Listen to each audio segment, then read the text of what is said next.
et à tous. Bienvenue dans notre deuxième JT du Conseil municipal des jeunes de Saint-Martin-Boulogne. Je me présente, moi c'est Inès et voici mon collègue Kylian et nous sommes ravis de vous retrouver. Tout d'abord, nous allons vous présenter nos actions menées en début d'année. Donc il y a les vœux à la population, ainsi que le jeu de réflexion Investigame, puis notre traditionnelle chasse à l'œuf. Voici notre sommaire pour ce nouveau JT. La découverte des archives saint-martinoises, la visite de la 59e édition du Salon de l'Agriculture, puis la journée des lycéens, ramassage de déchets, puis activités sportives. Nos jeunes élus Apolline et Camille sont allés à la rencontre de Madame Clausel, notre historienne, afin de comprendre et de découvrir ce que sont les archives. Bonjour à toutes, bonjour à tous. Nous avons eu l'honneur de découvrir les archives de la mairie de Saint-Martin-Boulogne. Nous avons été à la rencontre de Madame Clausel, historienne et responsable des archives municipales, qui nous a parlé du fonctionnement des archives. Sachez que les archives ont été créées en 1790 depuis la naissance de la ville de Saint-Martin. À savoir que dans le passé, Saint-Martin n'était qu'un village et que nous avons tout de même quelques documents plus anciens.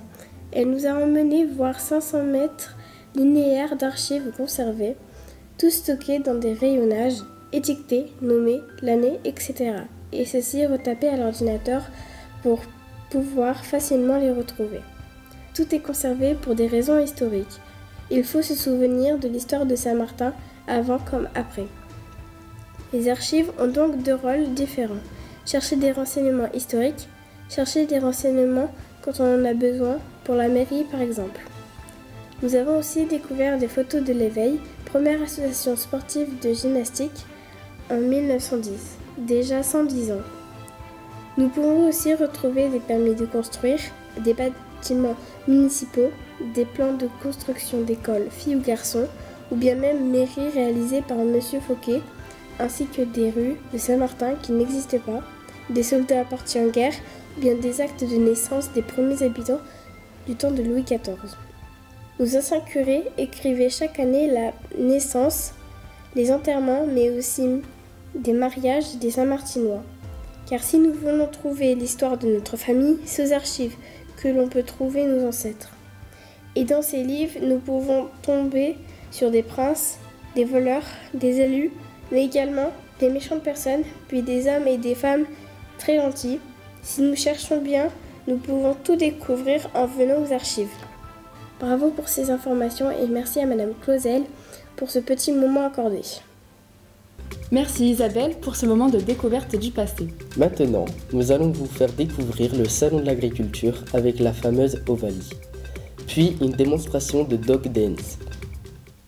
Le samedi 25 février, le CMJ a eu l'occasion d'aller visiter la 59e édition du Salon de l'Agriculture. Cette année, Ovalie était la tête d'affiche du salon. Elle a su se faire remarquer grâce à sa splendeur.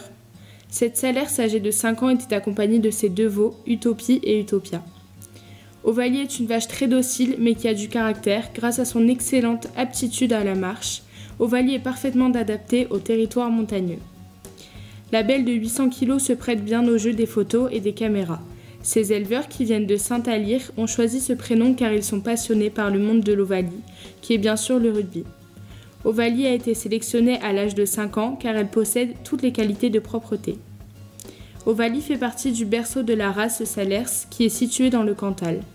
La France possède 220 000 vaches de cette race rustique.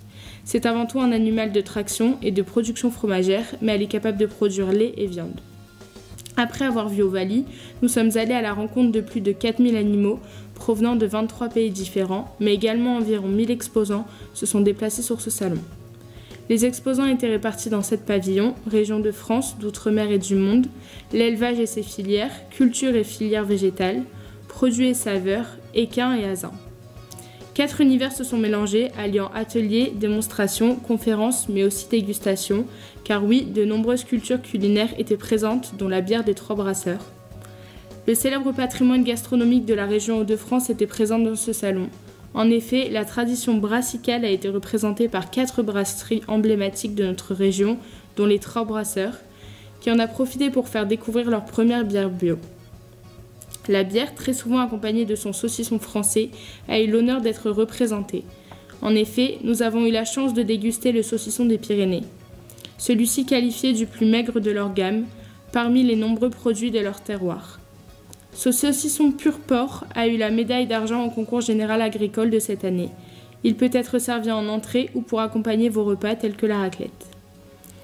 Nos papys ont eu l'occasion de voyager à travers les 5 continents grâce aux différentes spécialités et cultures culinaires.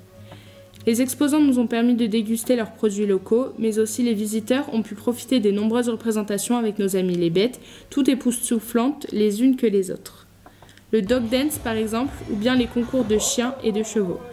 Cette année, le salon a eu record d'affluence avec plus de 600 000 visiteurs suite à 2 ans d'absence due au Covid. Ce salon était une bonne remise en selle pour le monde agricole. Nous avons été stupéfaits de la population durant ce premier jour d'ouverture. Puis, voici la journée tant attendue de nos lycéens. Le but étant de regrouper 2 lycées saint-martinois afin de ramasser le maximum de déchets sur 2 secteurs chacun et de créer une cohésion d'équipe. Le jeudi 4 mai, nous avons eu l'honneur d'organiser notre 2e édition de la journée des lycéens. Nous avons regroupé le lycée Giraud-Samier et le lycée Saint-Joseph avec environ 70 élèves. Nous sommes partis des 2 lycées afin de parcourir 6 km de randonnée sur 3 parcours différents, comme celui de la Cluse et du chemin Pelagan, afin de faire un ramassage des déchets sur la commune. Cette année, les jeunes ont eu le défi de trouver une gourde afin d'animer un peu plus leur recherche de déchets. Des points de collecte ont été mis en place entre chaque parcours pour que nos jeunes puissent déposer leurs déchets. La calèche était présente pour faire le ramassage afin de rassembler tous les déchets devant les lycéens. Le retour s'est fait au stade à midi afin de pique-niquer tous ensemble. Ce moment a permis de prendre des photos fun et de découvrir la personnalité des jeunes. L'après-midi sportive a permis de créer une cohésion d'équipe avec plusieurs activités comme le football, la remise en forme, etc. Et nous avons eu la chance d'interviewer une jeune lycéenne pour nous donner son ressenti au sein de cette journée. Nous l'écoutons. Je m'appelle Mélissa. Ce matin, on a été ramasser les déchets vers le Mont-Lambert et derrière les lycéas. Et après, on est revenu pique-niquer au stade à midi. Et là, on a fait une après-midi sportive. En vrai, c'est une bonne initiative pour la planète et même pour les lycéens, parce que il n'y a pas tous les lycées qui font ça. Et après, ce qui est bien, c'est que c'est refait tous les ans. La journée s'est clôturée avec un goûter et des récompenses de notre partenariat. Merci à tous pour cet événement.